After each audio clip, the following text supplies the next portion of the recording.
Another day, another Hillary Clinton scandal. This while a new poll shows Clinton with a double-digit drop in support just days before the first Democratic debate. And with me now is my friend, Democratic strategist and advisor to Hillary Clinton's 2008 campaign, Richard Goodstein. How are you, Richard? I'm doing well. You know, that credit card's still burning a hole in my pocket from that lunch I owe you. You owe me lunch. I think you're going to owe me dinner by the time this is over. Anyway, Hillary Clinton's latest bait and switch is a trans-political partnership. She was for it, and now she's against it. Is that smart? Well, first of all, she was for it as the gold standard, remember, 3 years ago. And since then, there have been all these negotiations that have taken place in Maui and Atlanta. They just wrapped up. The agreement has actually changed quite a bit since she was Secretary of State and was speaking out about it. And what she said now is it doesn't meet her standard about what would be good for protecting American jobs and American wages. That doesn't seem like a... Come on, Richard, you're talking to me. I mean, you're talking about fine print that we don't even know is the reason. I mean, doesn't she put her finger up to the political winds and say, look, I'm having trouble with the unions. I've got the American Federation of Firefighters, and I've got the AFL-CIO, and I've got the Teamsters, and I'm losing support. Let me go for jobs.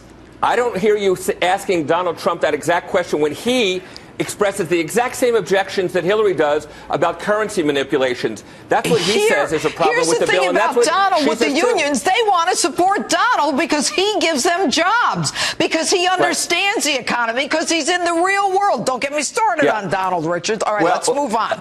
Ms. Transparency. She takes 6 months to hand over her server, and she pretty much lied about everything. She did it for convenience, and then she had a personal email, which she was allowed, which she wasn't. We all know that. Now we find out there's a second company, Dato, that has backed up this server, and an employee of the first company says there's some shady SH stuff going on, and he's worried about it, and her IT person is pleading the fifth.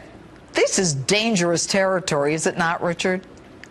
So Hillary Clinton, Janine, is out there talking about ways to control costs for health care, for education, for child care. She's talking about voters' rights. She's talking about clean energy, okay? What her political opponents are talking about is Benghazi and emails. And mark my words on this, I would bet you a year from now, her opponent and the Republican Party will be saying, what were we thinking, having all this focus on something that frankly doesn't affect real people's lives? This email stuff is the biggest red herring I think we've seen in a long, long time. Real people's lives? I'll bet the families of those who died in Benghazi, after which she was missing 5 months of emails, don't think it's not real stuff. And you know what? Jim Comey and the FBI are hot on the trail, and they wouldn't be taking the fifth, Richard, if they weren't worried about something. But that's a difference of opinion. And a year from now, if they're not talking about this email server, or if she isn't indicted, I'm taking you to dinner. But let's do one more. Big week coming up, first Democratic debate. How's she going to come off? She's crying, and then she's raising her hand. She's so proud of everybody. She's a happy human being as opposed to the robot. Who is Hillary Clinton going to be on Tuesday night? So she's actually going into this debate, notwithstanding what you said, with the wind at her back. The polls, Gallup last week said she's had this. Points. How could she have the wind at her back?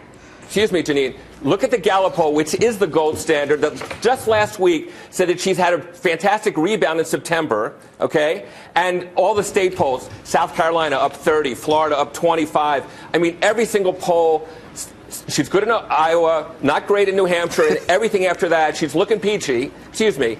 And I think this is her strong suit. The reason that she has rebounded is she started doing more TV appearances, substantive ones like Meet the Press, frivolous ones like Saturday Night Live and The Ellen Show. And the public, I think, is seeing her and going, oh, that's right. That's why we liked her. That's why we have a high regard for her, because she's so able. And, you know, people talk about this whole trustworthiness issue. The fact is, people trust her to stand up for the middle class. I think that's what's going to distinguish her. Except 58% of the American public doesn't trust her. But, Richard, we'll keep going. And you know We've got a long time. When Bill Clinton got elected, he had the same problem, and he got reelected in 96 with the same deficit. She'll take that. Richard Goodstein, thanks for being with us tonight. Thank you.